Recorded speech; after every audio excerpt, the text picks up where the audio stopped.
Hello class. Today our lesson is on proving and applying the Pythagorean identity.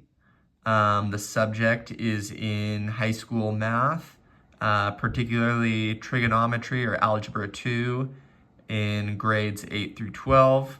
The state standard we are looking to achieve is to prove the Pythagorean identity sine square theta plus cosine square theta equals 1, and use it to find sine of theta, cosine of theta, or tangent of theta, given sine theta, cosine theta, or tangent theta, and the quadrant of the angle. So our objective is to use this identity to solve for sine theta, cosine of theta, or tangent of theta, given sine, cosine, or tangent of theta, and the quadrant of the angle with at least 80% accuracy. So in order to do that, our goal is to take a unit test at the end of everything we learned, which will consist of 20 multiple choice questions as well as 5 free response questions where you must show your work. And the goal is to solve those with 80% or more accuracy. So with that in mind, our goals and standards that we're trying to meet, let's begin with a direct lesson on how we're going to prove this identity here. So we start here with our unit circle. So we have our x and y axis with a circle here. We have 0, pi over 2, pi, 3 pi over 2. And these are quadrants 1, 2, 3, and 4. So if we can remember the properties of the unit circle, the radius anywhere in this circle is equal to 1.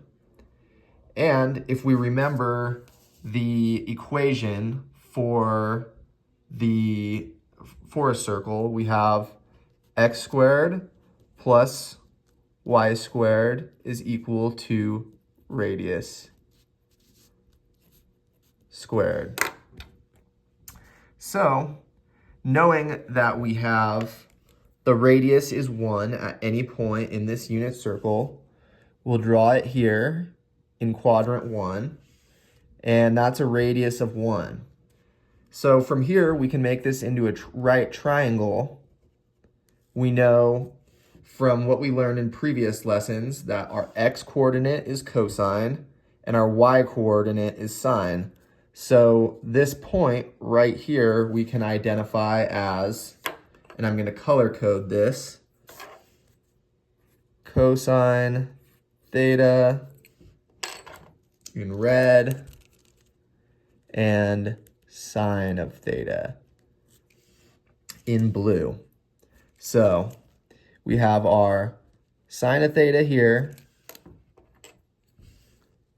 cosine of theta here on the x-axis for cosine, y-axis for sine theta here. And so if we plug this into our equation of a circle, we know x is cosine of theta and y is sine of theta. So plugging that into our equation here, we have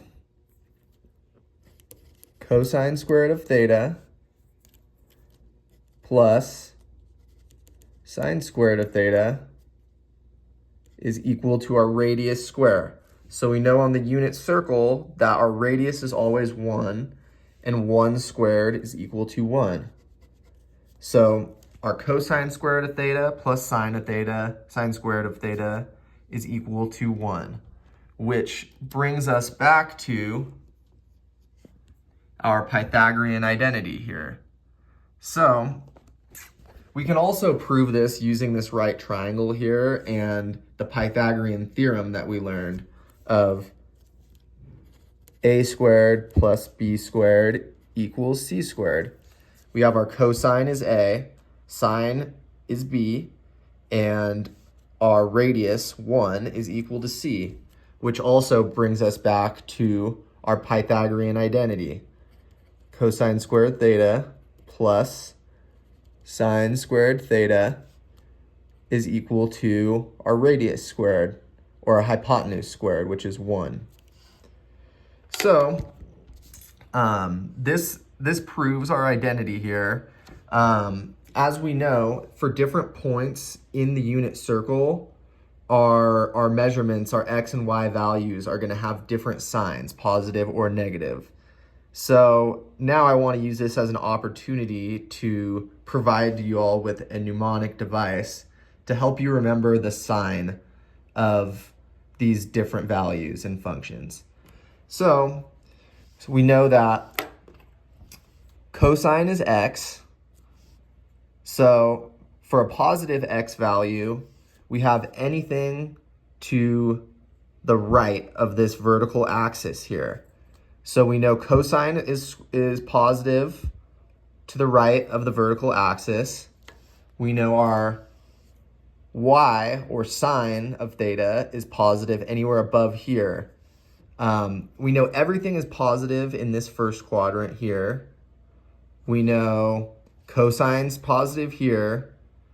Sine is positive here in quadrant 2. And then finally, we know from our trig identities that tangent of theta is equal to sine over cosine, which are both negative here. So a negative over a negative is going to be positive. So that means tangent's going to be positive here.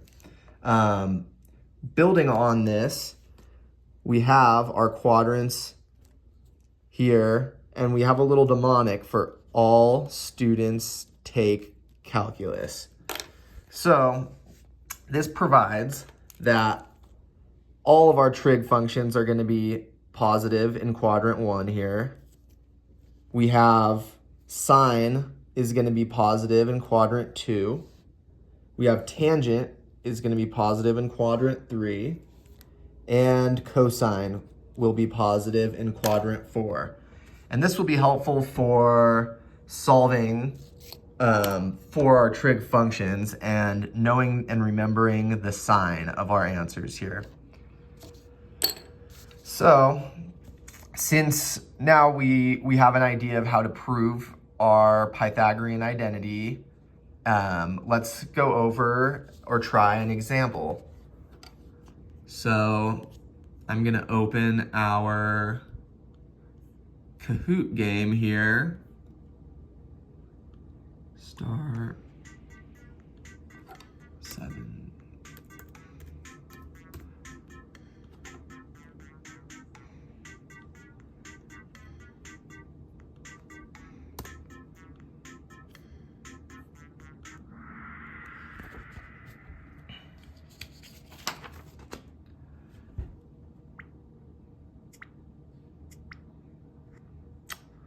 Okay, so we have an interactive quiz here where students will pair up in groups of 2 to solve this question.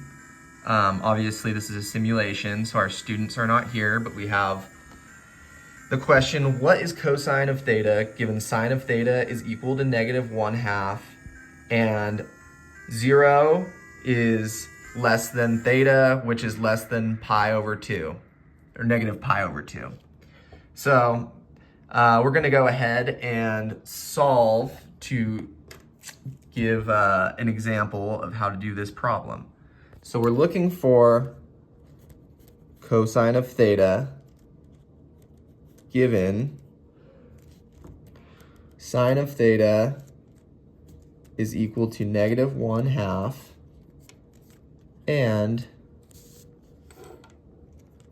0 is less than theta, which is greater than negative pi over 2. So we're going to start with our coordinates. So we know that theta is less than 0 and more than pi over 2. So we have 0, pi over 2, pi, and 3 pi over 2. So we have this negative theta here. So we know it's less than 0, so it's this way on our axis, but its theta is less than negative pi over 2, which is one 90-degree rotation in the unit circle. So we know that our theta is going to be here in quadrant 4.